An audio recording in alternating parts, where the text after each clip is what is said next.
Ketegangan antara Amerika Serikat dan Venezuela memuncak pada Sabtu 3 Januari 2026 dini hari waktu setempat.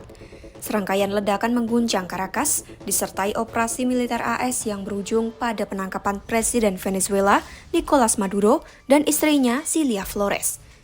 Operasi ini menjadi eskalasi paling drastis setelah berbulan-bulan tekanan militer dan ekonomi AS, serta memicu kecaman luas karena dinilai melanggar kedaulatan negara. Lantas, bagaimana kronologi, strategi, dan sejauh mana tindakan AS bisa disebut dosa terhadap negara berdaulat? Simak selengkapnya dalam video berikut.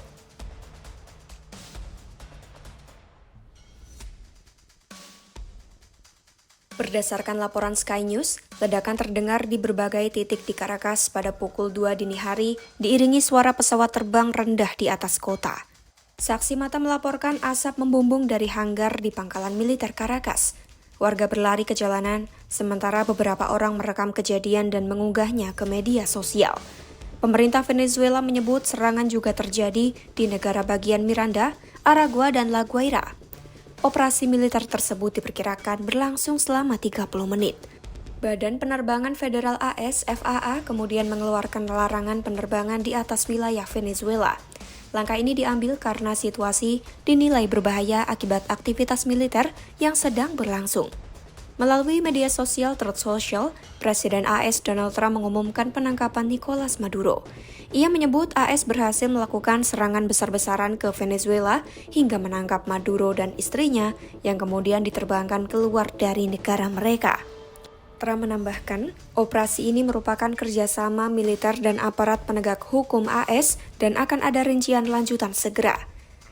Seorang pejabat AS menyebut penangkapan dilakukan oleh pasukan khusus elit, namun sumber oposisi Venezuela menyatakan penangkapan mungkin juga merupakan hasil negosiasi, bukan semata-mata penyergapan militer. Sebagai respons, pemerintah Venezuela menetapkan keadaan darurat nasional. Keputusan ini diambil untuk melindungi warga, menjamin fungsi lembaga negara, dan menolak upaya AS merebut sumber daya strategis termasuk minyak dan mineral. Pemerintah Venezuela menegaskan agresi militer AS mengancam stabilitas Amerika Latin dan Karibia serta keselamatan jutaan warga. Lalu mengapa serangan ini dilancarkan sekarang? Serangan ini terjadi setelah berbulan-bulan Trump meningkatkan tekanan terhadap Maduro. Trump selama ini menuding Venezuela tidak mau bekerja sama dalam pemberantasan narkoba dan menuduhnya terlibat terorisme narkoba. CIA diduga terlibat dalam serangan drone pekan lalu yang menyasar area dermaga untuk menghambat kartel narkoba. Serangan pada Sabtu pagi tersebut merupakan operasi darat langsung pertama sejak serangan udara dimulai pada September 2025.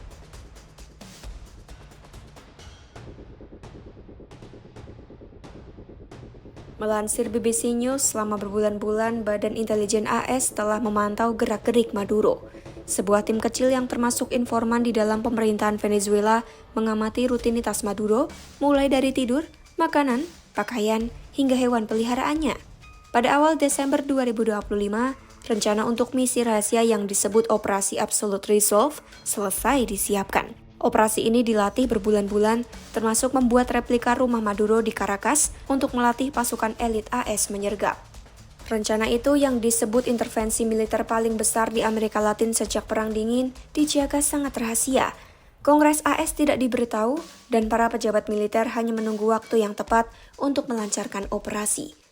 Pejabat militer AS menyebut hari Sabtu 3 Januari 2026 dipilih untuk memaksimalkan unsur kejutan. Upaya sebelumnya sempat gagal 4 hari sebelumnya karena cuaca dan awan yang tidak kondusif. Sebelum serangan, Trump juga memerintahkan CIA melakukan operasi rahasia di Venezuela mirip dengan sejarah CIA dalam menggulingkan pemimpin negara lain.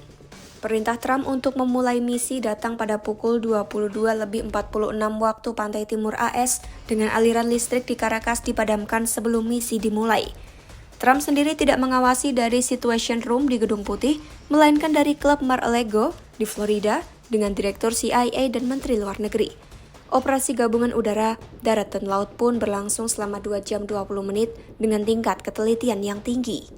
Tanda pertama operasi terlihat di langit dengan lebih dari 150 pesawat termasuk pengebom, jet tempur, dan pesawat pengintai. Ledakan keras kemudian terdengar di Caracas pukul 2 pagi waktu setempat, disertai asap membumbung dan pesawat serta helikopter berlalu lalang. BBC Verify mengonfirmasi minimal 5 sasaran, termasuk pangkalan udara La Carlota, kompleks militer Forte Tiuna, dan pelabuhan La Guaira. Saat serangan udara berlangsung, pasukan darat AS termasuk Delta Force memasuki Caracas. Mereka dilengkapi senjata berat dan peralatan untuk menembus pintu baja rumah aman Maduro. Pasukan AS tiba tak lama setelah pukul 2:01 waktu setempat dan Maduro berusaha melarikan diri ke ruang aman tetapi gagal sehingga ia dan istrinya berhasil ditangkap. Kemudian pukul 4:20 waktu setempat, Maduro dan istrinya dibawa keluar dari Venezuela dengan menumpangi helikopter. Mereka menjadi tahanan Departemen Kehakiman AS dan diterbangkan ke New York untuk menghadapi tuntutan pidana.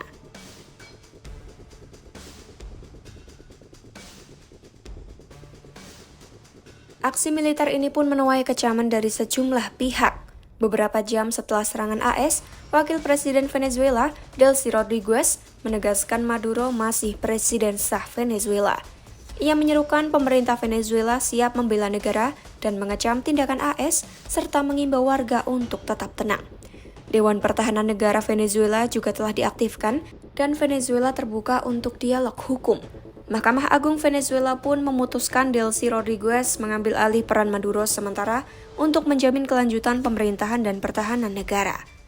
Selain itu, operasi AS di Venezuela juga menuai reaksi dari sejumlah pemimpin negara. Malaysia menolak campur tangan AS, sementara Jepang mendukung pemulihan demokrasi Venezuela. Sedangkan Inggris memang mengakui rezim Maduro berakhir, tapi tidak menilai legalitas serangan AS. Sementara itu Rusia mendesak AS membebaskan Presiden sah Venezuela dan mendorong diadakannya dialog.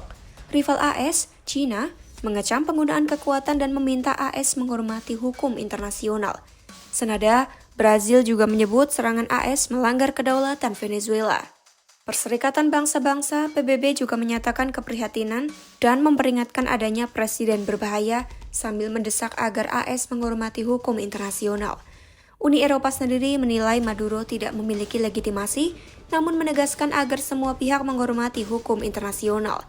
Sedangkan Argentina mendukung AS dan menyebut penangkapan Maduro sebagai jatuhnya diktator narkoba teroris. Koresponden BBC Tom Batman juga menyebut Trump terlihat fokus pada minyak Venezuela. Menurutnya, Trump ingin AS mendapat akses ke ladang minyak di Venezuela dan menggunakan alasan stabilitas untuk menutup motif sebenarnya. Trump dinilai lebih ingin menguasai minyak Venezuela daripada memperkuat demokrasi atau keadilan di negara tersebut. Operasi militer AS di Venezuela menandai puncak ketegangan antara kedua negara dengan penangkapan Maduro dan istrinya. Peristiwa ini menimbulkan respons internasional yang beragam dan membuka pertanyaan tentang dampak politik, hukum internasional, serta keamanan di wilayah tersebut. Tinggalkan pendapatmu di kolom komentar. Pantau terus perkembangan konflik AS versus Venezuela hanya di YouTube Kompas.com.